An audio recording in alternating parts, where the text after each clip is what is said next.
قیامت کا دن بڑا ہولناک دن ہوگا۔ اس دن جب بندے قبروں سے اٹھیں گے تو قبروں سے برہنہ اٹھائے جائیں گے، قبروں سے جب اٹھائے جائیں گے تو وہ کفن ان سے اتار لیا جائے گا۔ یہ بات جب ام المومنین سیدہ عائشہ رضی اللہ تعالی عنہا نے سنی تو ان کا وجود تھر تھر کانپنے لگا اور عرض گزار ہوئی، یا رسول اللہ پھر ہم ایک دوسرے سے حیا نہیں آئے گی؟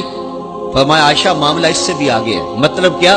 اگر کسی کو ہوش رہا تو حیا آئے گی نا، ہوش اڑے ہوئے ہوں گے، ہول قیامت طاری ہوگا، بدن کانپ رہے ہوں گے، کلیجے لرز رہے ہوں گے، دل خوف سے پانی پانی ہو رہے ہوں گے، پتے پانی ہو جائیں گے، تو حشر کے میدان میں جب لوگ جائیں گے تو سب سے پہلا سوال جو رب لوگوں سے پوچھے گا وہ کیا ہوگا؟ صحیح حدیث میں آتا ہے ان اول ما یحاسب بہ العبد بصلاتہ، قیامت کے دن بندوں سے اللہ تعالیٰ سب سے پہلا سوال یہ پوچھے گا کہ کیا تم نے نماز پڑھی تھی؟ سب سے پہلا سوال یوم حشر میں قیامت کے دن نماز کے بارے میں، اور اللہ تعالیٰ جل شانہ قیامت کے دن لوگوں کو اپنے حضور سجدہ ریز ہونے کا حکم دے گا کہ آج مجھے سجدہ کرو۔ دنیا پر کوئی سجدہ کرتا ہے یا نہیں کرتا؟ قیامت کے دن تو چاہے گا کہ ابھی سجدہ ریز ہو جاؤں، بلکہ کافر بھی چاہیں گے کہ ہم بھی سجدہ ریز ہو جائیں۔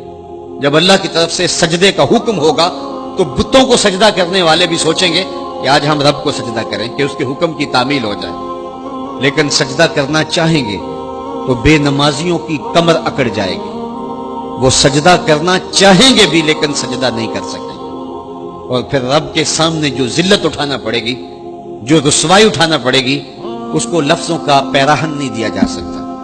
اور پھر جو بے نمازی ہوں گے اللہ کے حضور سجدہ نہیں کر پائیں گے، اللہ تعالیٰ انہیں اس صف میں کھڑا کر دے گا جس صف میں فرعون کھڑا ہوگا، نمرود کھڑا ہوگا، حامان کھڑا ہوگا، قارون کھڑا ہوگا، ابی بن خلف کھڑا ہوگا۔ دشمنان خدا جس صف میں کھڑے ہوں گے بے نمازی کو اس صف میں کھڑا کر دیا جائے گا۔ میری لمبی تقریر نہیں، میں یہ آپ سے پوچھتا ہوں اور اپنے آپ سے پوچھتا ہوں، کیا ہم یہ گوارا کرتے ہیں کہ حشر کے دن ہمیں فرعون کے ساتھ کھڑا کر دیا جائے؟ کیا یہ ہم گوارا کرتے ہیں کہ حشر کے دن ہمیں نمرود کے ساتھ کھڑا کر دیا جائے؟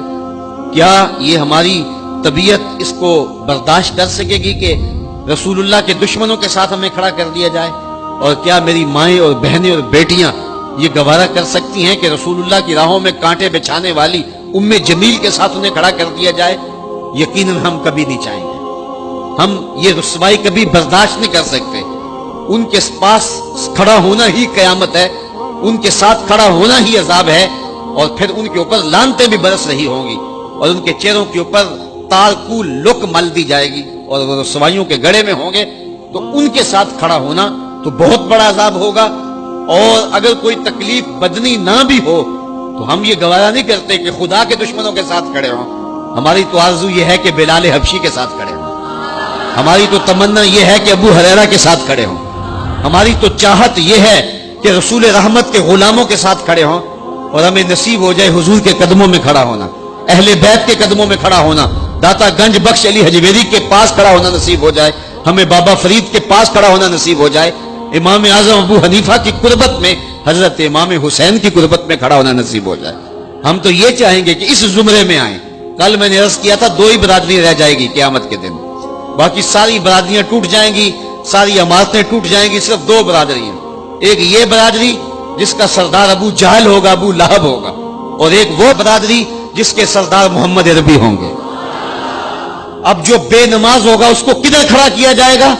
جدھر ابو جہل ہوگا، جدھر ابو لہب ہوگا، جدھر عتبہ ہوگا، جدھر عتیبہ ہوگا، جدھر ولید بن مغیرہ ہوگا، جدھر فرعون ہوگا، حامان ہوگا، شدید ہوگا، شداد ہوگا، نفدنون ہوگا، قارون ہوگا، دشمنان خدا ہوں گے۔ بے نمازی کو صف میں کھڑا کر دیا جائے۔ 6 گھنٹے کی تقریر نہیں کرتا، ان 2 لفظوں کو سمجھ لیں۔ کیا ہم گوارا کر سکتے ہیں کہ اس صف میں نہ کھڑے ہوں جس صف کی امامت رسول اللہ کر رہے ہوں، بلکہ اس صف میں کھڑے ہوں جہاں فرعون کھڑا ہو، نمرود کھڑا ہو، حامان اور قارون کھڑا ہو؟ تو یقیناً ہم تو اس تصور سے کانپ جائیں کہ ہم ادھر کھڑے ہوں گے۔ تو پھر آج دعا کی اس محفل کے اندر یہ عزم کر کے اٹھو کہ جان جائے تو جائے، نماز نہ جائے۔ 5 گانا نماز شعار زندگی بنا لیں گے۔